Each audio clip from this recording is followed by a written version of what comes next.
साल 2023 में एक कैनेडियन साइंस फिक्शन फिल्म आई जिसका नाम है द सिमुलेंट। फिल्म की कहानी में भविष्य का समय दिखाया गया है जब आर्टिफिशियल इंटेलिजेंस को शारीरिक रूप दिया जाता है, यानी कि जब रोबोट्स बनाए जाते हैं। नेक्सेरा नामी कंपनी ने ऐसे 7 जनरेशन के एंड्रॉइड्स बनाए थे। इन मशीनों के अंदर 4 नियम डाले जाते। पहला नियम ये कि कभी भी ये किसी इंसान को नुकसान नहीं पहुंचा सकते। दूसरा नियम, ये खुद में बदलाव नहीं कर सकते, न ही अपने जैसे और एंड्रॉइड्स बना सकते हैं। तीसरा नियम कि ये अपने मालिक का हर हुक्म मानेंगे। और चौथा कि ये इंटरनेशनल लॉ को मानेंगे। जो पहले एंड्रॉइड्स बनाए गए थे यानी जनरेशन 1 के, वो इतने एडवांस नहीं थे, इसलिए इंसानों ने उन्हें अपने काम के लिए रख लिया, जैसे वो उनके घर का सारा काम करते। मगर इसके बाद जो एंड्रॉइड्स बने उनमें काफी बदलाव किए गए थे। वो इंसानों की तरह ही दिखते थे। किसी आम इंसान के लिए ये बताना मुश्किल हो जाता कि वो एक एंड्रॉइड है या फिर इंसान। हाँ, दुनिया में कुछ लोग थे जो इस सब के खिलाफ थे, जिसे उनका मानना था कि उन्होंने इन एंड्रॉइड्स को जज्बात दिए इंसानों की तरह और फिर इन्हें गुलामों की तरह रखा जाता है। मगर ज्यादातर लोग इन्हें बस मशीनें ही समझते थे। तो फिल्म की शुरुआत में हमें एक परिवार दिखाया जाता है, फे और उसका पति एवन। इनके यहाँ भी एक एंड्रॉइड था, मगर वो पुराने मॉडल्स में से एक था। फे एक आर्टिस्ट थी। दोनों को एक दूसरे से बहुत प्यार था और ये लोग अच्छा जीवन गुजार रहे थे। मगर एक दिन इनका कार एक्सीडेंट हो गया। उसके बाद क्या हुआ वो तो नहीं दिखाया जाता, मगर वो कार एक्सीडेंट वाला बुरा सपना हर समय एवंस को आता रहता था। और उस एक्सीडेंट के बाद सब बदल सा गया था, फे के लिए भी और एवंस के लिए भी। एक्सीडेंट से पहले एवन को पियानो बजाना आता था, मगर अब वो पियानो नहीं बजा सकता। घर में एक कमरा था जिसमें वो चाह कर भी नहीं जा सकता था। खुद एवंस भी इन बातों से परेशान था। वो चाहता था कि सब कुछ वैसे ही हो जाए जैसे पहले था, मगर कुछ भी ठीक नहीं लग रहा था। एवन के कहने पर ये लोग एक रेस्टोरेंट में भी जाते हैं, मगर वहाँ भी फे के बर्ताव में कोई बदलाव नहीं आता। इन लोगों की कहानी पर बाद में आएंगे। तो जैसे कि अब दुनिया में रोबोट्स है, तो इसके लिए एक कंपनी बनाई गई है, कह सकते हैं भविष्य की पुलिस, जो इन एंड्रॉइड्स पर नजर रखती है। अगर ये कुछ उल्टा सीधा करते हैं या नियम तोड़ते हैं या इनमें खराबी आना, इंसानों को नुकसान पहुंचाना, तो ये लोग इसका हल निकालते हैं, जानने की कोशिश करते हैं कि वजह क्या हो सकती है। इस कंपनी का नाम एस है।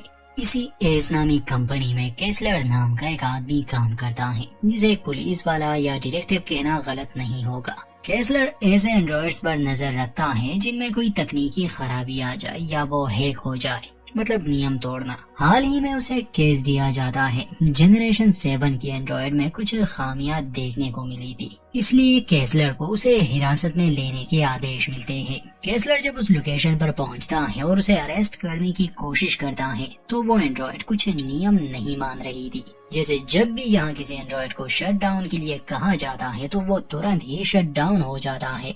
एज़मे नाम की ये एंड्रॉइड ना तो शट डाउन हो रही थी, बल्कि ये केसलर का हाथ भी जख्मी करके वहाँ से भागने की कोशिश करती है। मतलब कि इस एंड्रॉइड ने 2 नियम तोड़े।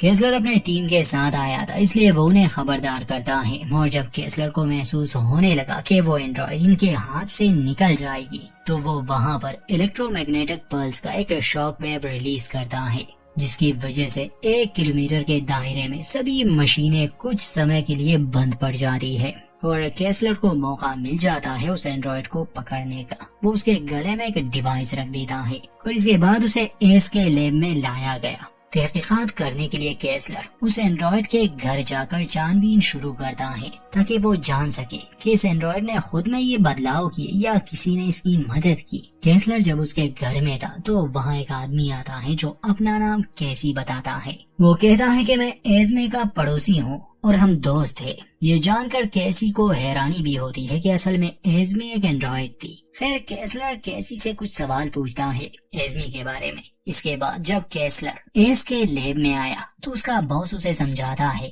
कि उसे इस मामले को ज्यादा उछालना नहीं है, क्योंकि नेक्सर कंपनी इन दिनों जनरेशन 8 के एंड्रॉइड्स लॉन्च करने वाली है और इस तरह के खराब एंड्रॉइड्स की वजह से कंपनी का नाम बदनाम होगा।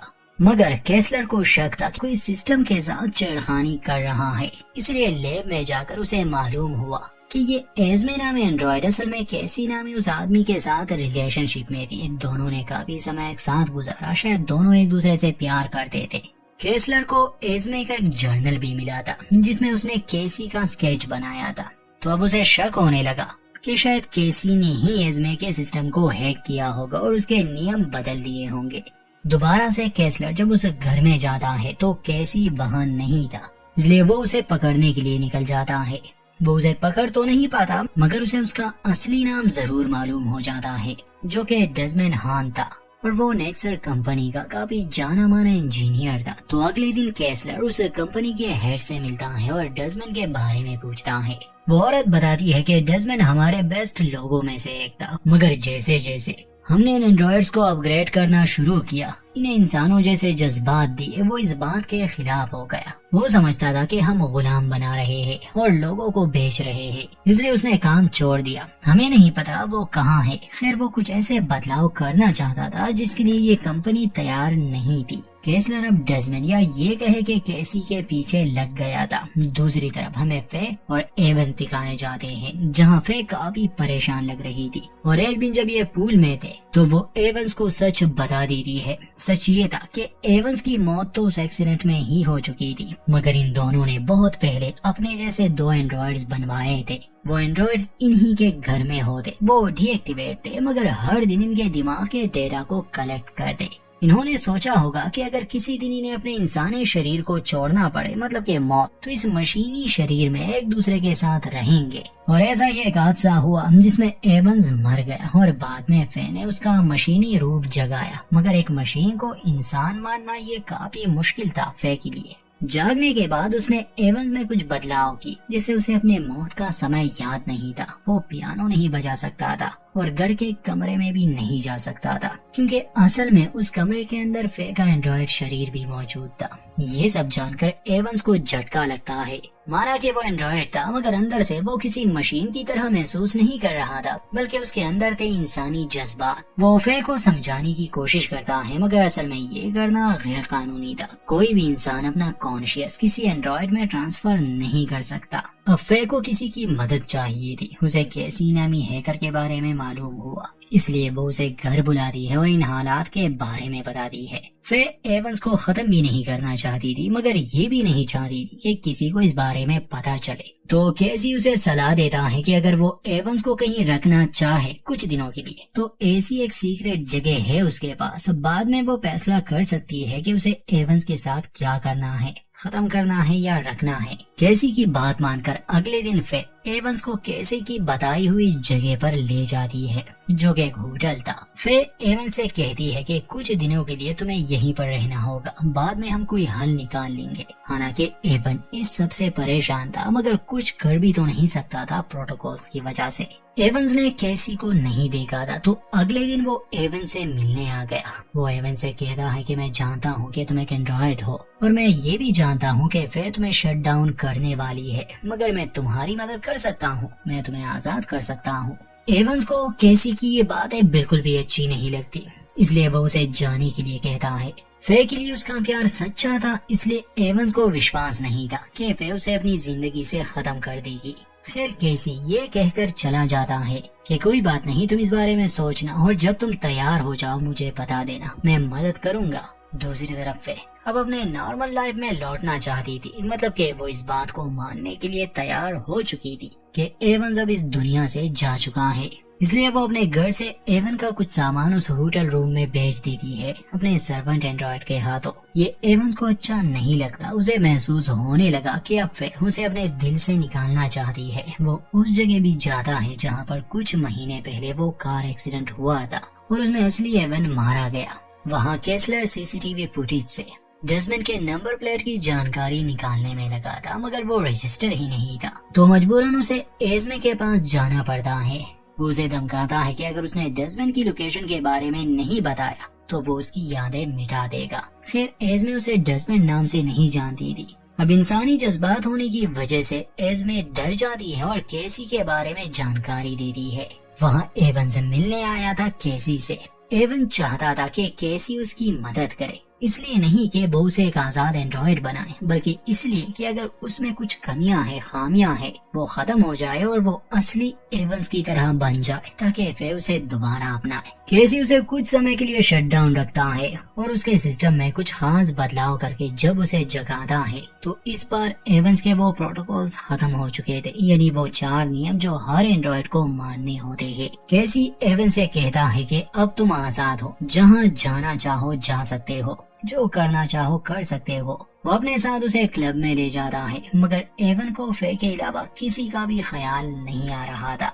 यहाँ केसी मिलता है एस्मे के एक और एंड्रॉइड रूप से। इसके बालों का रंग अलग था और उसे एक और काम के लिए प्रोग्राम किया गया था। ये दोनों मिलकर कंपनी के एक एम्प्लॉय को किडनैप कर लेते हैं क्योंकि केसी को कुछ खास कोड्स चाहिए थे। वो उस आदमी को डराते धमकाते हैं जिससे वो कोड्स बताने पर मजबूर हो गया। ये कोड्स केसी कहाँ इस्तेमाल करने वाला है ये आगे पता चल जाएगा। अब केसलर को दूसरे एस्मे एंड्रॉइड की लोकेशन मालूम हो गई थी और केसी भी वही होना चाहिए था, मगर जब वो अपने साथियों के साथ वहां पहुंचता है तो उन्हें सिर्फ एस्मी का वो दूसरा वर्जन ही मिल गया जो भागने की कोशिश कर रही थी, मगर ईएमपी गन की मदद से केसलर उसे पकड़ लेता है। वो एम्प्लॉय जिसे कल रात इन्होंने पकड़ लिया था अब मारा जा चुका था, तो इस दूसरी एस्मी को भी लैब में लाया गया। पता चलता है कि दोनों एंड्रॉइड्स को अलग अलग मकसद के लिए बनाया गया है। ये काम केसी का था क्योंकि वो कुछ बहुत ही बड़ा करने जा रहा था। दूसरी तरफ एवंस सारे नियम तोड़कर अपने घर आता है पैसे मिलने, मगर फे को हैरानी होती है। फिर एवन काफी बदला बदला सा लग रहा था।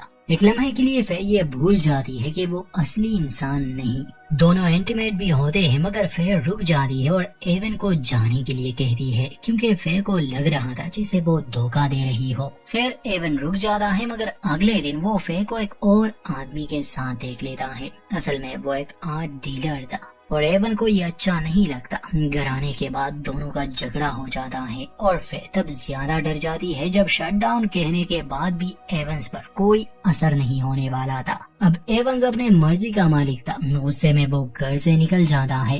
काफी मेहनत के बाद जब केसलर और उसकी टीम एस्मे नामे उन दोनों एंड्रॉइड्स का डेटा चेक करते हैं तो उन्हें केसी की वो होटल वाली लोकेशन मिल जाती है, मगर वहां पहुंचने पर वो गायब था क्योंकि किसी ने उसे पहले ही खबर दे दी थी और केसलर को पता था।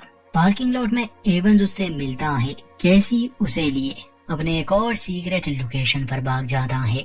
वापस आने पर केसलर एस्मे का सारा डेटा इरेज करने के आदेश देता है क्योंकि उसी ने केसी को खबरदार किया था। जब उससे पूछा जाता है कि तुमने ऐसा क्यों किया तो वो जवाब देती है कि मैं उससे प्यार करती हूँ।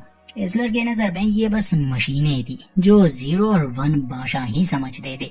एस्मी बेनती करती है कि वो उसकी यादें न मिटाए, मगर केसलर उसकी एक नहीं सुनता और उसे पूरी तरह से शट डाउन कर देता है, मतलब कि मार देता है। हालांकि एक एंड्रॉइड होके भी उसके जज्बात किसी इंसान की तरह थे। एवन और केसी एक साथ थे। केसी बताता है कि अगले 5 घंटों में वो दुनिया को बदल देगा। असल में नेक्सर कंपनी सभी एंड्रॉइड्स को अपडेट करने वाला था, मगर केसी ने उस सॉफ्टवेयर में ऐसे बदलाव किए थे जिसके अपडेट होते ही वो सारे एंड्रॉइड्स आजाद हो जाएंगे। एवन पूछता है कि क्या फायदा, वो लोग फिर से इसे बदल देंगे, मगर केसी जवाब में कहता है कि नहीं, वो फिर नहीं बदल सकते क्योंकि हर एंड्रॉइड से उनका संपर्क ही टूट जाएगा। एवन अभी भी फे के पास जाना चाहता था, मगर केसी उसे रुकने की सलाह देता है। कहता है कि अगर तुम गए तो एस वाले तुम्हें पकड़ लेंगे, बस 5 घंटे रुक जाओ फिर जा सकते हो। वहाँ एस के हेडक्वार्टर में केसलर के बॉस को काफी छानबीन के बाद केसी की वो सीक्रेट लोकेशन मिल जाती है, इसलिए वो तुरंत ही केसलर को वहां भेजता है। गलती ये कर दी कि वो अकेला वहां गया। केसी वहां मौजूद था, मगर एवन भी था। अब इससे पहले कि वो उन्हें अरेस्ट कर लेता, केसी केसलर पर हमला करता है, दोनों में हाथापाई हुई, जिस वजह से दोनों को ही गोली लगी। मगर पता चलता है कि केसी भी एक एंड्रॉइड है और वो सब इसीलिए कर रहा था ताकि वो दुनिया भर के एंड्रॉइड्स को आजाद कर सके। केसलर को भी गोली लगी थी, वो भागने लगा। एवंस उसके पीछे पीछे जाता है, मगर अंत में केसलर की मौत हो गई। जैसे ही एंड्रॉइड्स का सिस्टम अपडेट किया जाता है, सभी एंड्रॉइड्स उस नियम से आजाद थे। इसका मतलब ये कि अब हर एंड्रॉइड अपने लिए लड़ सकता है और इसका साफ मतलब यही था कि वो इंसानों को पूरी तरह से खत्म कर देंगे या उन्हें अपना गुलाम बना देंगे।